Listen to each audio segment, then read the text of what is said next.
vamos a hablar de reconciliación, una cosa sería ver si tú me quieres contar una experiencia, pero también saber eh, qué sucedió, ¿no es cierto? Pero también por qué te quisiste reconciliar, ¿cachai? ¿Qué es lo que te impulsa a la reconciliación? Eh, ¿Qué es lo que haces para reconciliarte? ¿Qué, cómo te sientes, digamos, tanto antes, digamos, como cuando te reconcilias y qué habilita en ti, digamos, en tu vida personal, en tu entorno? Y el otro punto que me empezó a interesar es el tema de, de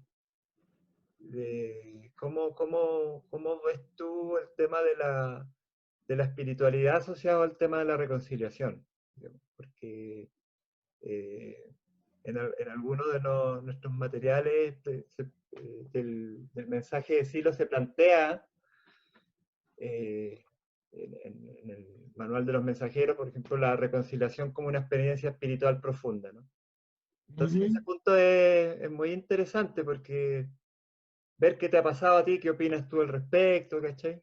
Entonces a lo mejor podemos ir haciendo un recorrido, o si tú nos quieres contar una experiencia y luego Claro, ir respondiendo a esas cositas a ver cómo ha sido para ti esa experiencia.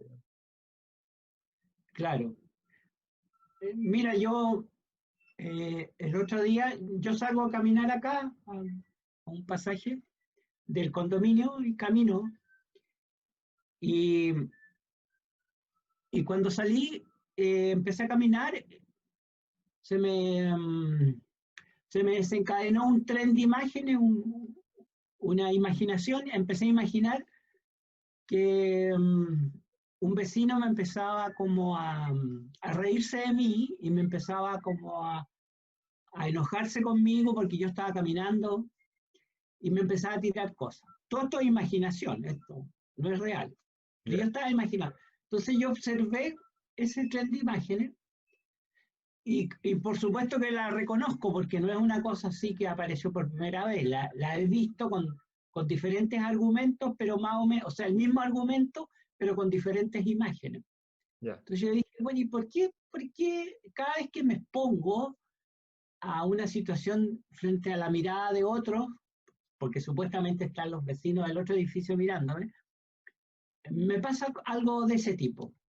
Entonces me pregunté y empecé a rebobinar y me fui como a las primeras experiencias que tuve en mi infancia y de repente eh, tengo una cotejada que es como a los 3 o 4 años que estoy viviendo en el norte chico, en un pueblo que se llama Salamanca, y una noche mis ya, padres salen a comer y entra un tipo a la casa y se intenta violar a la nana que me cuidaba. Y yo veo toda esa escena de violencia, la ya, veo. Y fue fuerte porque yo recuerdo incluso hasta el apellido del tipo, porque el tipo era conocido en el pueblo, etcétera, etcétera. Mis padres vuelven, quedó todo una cosa fuerte. Y fue una cosa violenta, fuerte. Entonces, yo dije, claro, uno cree que estas cosas están como olvidadas, que están como de alguna manera integradas, pero uno descubre que no, que siguen actuando y actúan en el momento actual, situaciones de la infancia. Y después recorrí varias otras situaciones que tienen como la misma estructura, donde soy expuesto a la mirada de los demás y a veces vivo humillaciones, castigos, etc. Como esa experiencia que te comenté la otra vez que estábamos conversando, ¿te acuerdas de la playa y todo eso? sí, Entonces, yo veía que la importancia de revisar todo eso, porque eso primero está actuando de algún modo disfrazado, uno no es consciente de eso, pero opera y uno se traduce en muchos temores, uno tiene muchos temores de repente infundados, pero que tienen que ver con situaciones no integradas, no bien digeridas. Y el hecho de revisarla, volver a revisarla, no es primera vez que la he revisado, pero al verla nuevamente cómo esa influencia sigue actuando, me dio otra perspectiva. Entonces, yo dije, claro, la reconciliación, si no hay reconciliación, las frustraciones, los resentimientos, siguen operando. En este caso es un temor a la agresión, que se traduce. Pero te pregunto una cosa, pero ¿qué te lleva a ti a quererlo? Porque bueno, tú dices, ves que eso se arrastra hasta el día de hoy y sigue operando. Pero en realidad yo creo que eso nos pasa a la mayor parte de la humanidad, digamos. Y no necesariamente por eso aspiramos a reconciliarnos, digamos, porque de hecho puedo Exactamente, seguirlo sí, olvidando, hacer como que no pasó, me siguió claro, pegando, pero digo, bueno, puedo tener justificaciones como la mala suerte de mi vida, o pucha que claro, soy fallado, o pucha que exacto, soy tonto, o pucha que soy no sé qué cosa, digamos.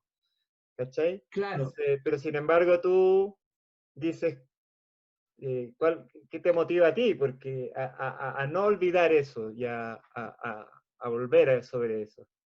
¿Cachai? Claro, ahí tú diste en el clavo. Yo creo que ese es el punto. La reconciliación surge de una necesidad de, yo lo pongo bien fácil, de querer ser más feliz. O sea, querer estar tranquilo, estar alegre, estar con esperanza, sentirse así en el mundo. Y surge de esa necesidad, que yo quiera, porque eso me intranquiliza, o sea, me altera. Ujú. Entonces yo tengo esa necesidad de que mi vida sea más plena. Entonces, antes de la reconciliación hay una necesidad, Ya. y es una necesidad tal vez espiritual porque uno quiere darle un significado diferente a la vida, quiere sentirse en la vida de un modo diferente. Entonces, eso es lo que motiva a que uno diga, bueno, o que me motiva a observar mi tren de imagen y que me motiva a revisar esa situación y verlo de otra perspectiva, qué sé yo, es que hay una necesidad previa que es una búsqueda de plenitud. Eso es clave. Si no existe eso, en todo orden de cosas, no hay caso que uno trate intelectualmente, tengo que reconciliarme porque es interesante. No, eso no funciona. Tiene que haber una Claro, necesidad. porque hay técnicas, pues, ¿no? Hay una cosa escrita en un papel. Uno podría, no sé, ir a la, a la charla de Silo del año 2007 en Punta Vaca, la locución de Silo, donde donde uno podría extraer algunas cosas que podrían ser, por decirlo así, la técnica, ¿no? Eh, pero claro, eso podría quedar perfectamente en lo intelectual, digamos, uno hacer como un ticket. Yo hice esto, hice esto, hice esto, hice esto, pero no necesariamente reconciliarse, po, ¿cachai? Claro, Como lograr, diría yo, el registro, como sentirse que te reconciliaste, ¿no? sí. Que, que yo alguna experiencia he tenido, uno se siente distinto. ¿Sí? Tú, por ejemplo, qué hay experimentado al respecto con tus reconciliaciones?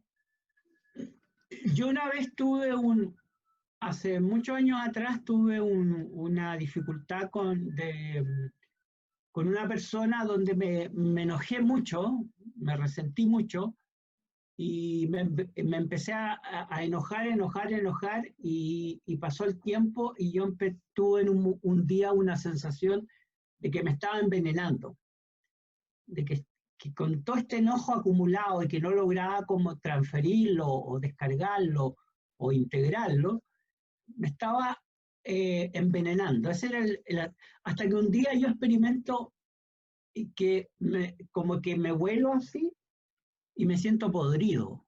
Y es literal, me sentí como podrido por dentro.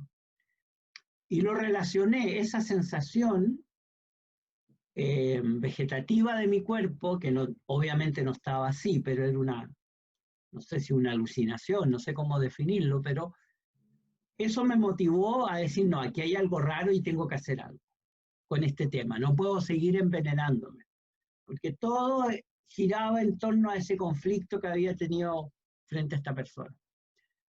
¿Y qué es lo que hice? Bueno, hay unas experiencias guiadas que son unas meditaciones dinámicas que te permiten ir integrando estas cosas, moviendo las imágenes para lograr una reconciliación. Y yo trabajé 10 días seguidos. Ya. En el día trabajé la experiencia guiada que se llama El enemigo, del libro de Silo.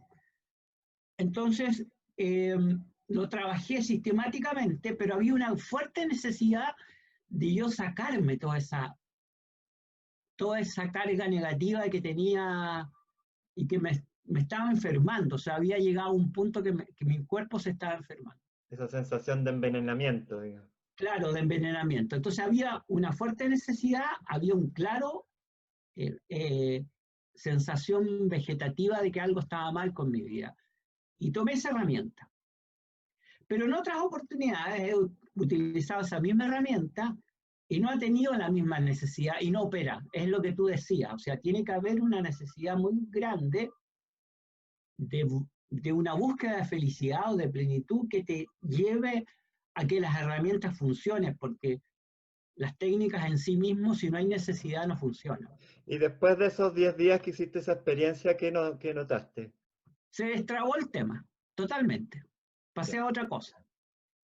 A tal punto que yo llamé por teléfono a esa persona y la otra persona no sé por qué motivo no me contestó.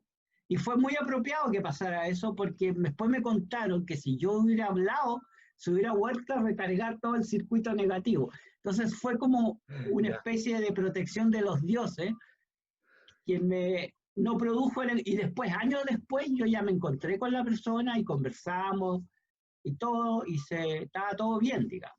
O sea, la carga, el enojo, el odio, porque parte con un enojo y se va transformando en un odio, o sea, uno quiere destruir a la persona. Y un deseo de venganza es el que te va envenenando, el deseo de venganza. Y yo me vengué. Y yo hice varias cosas como para perjudicarla indirectamente, no directamente, pero indirectamente sí. No, es fuerte el tema del resentimiento. Sí. Porque te mueve una energía que uno se asusta un poco. Hay mucha energía ahí. Sí. En el odio, en el deseo de venganza.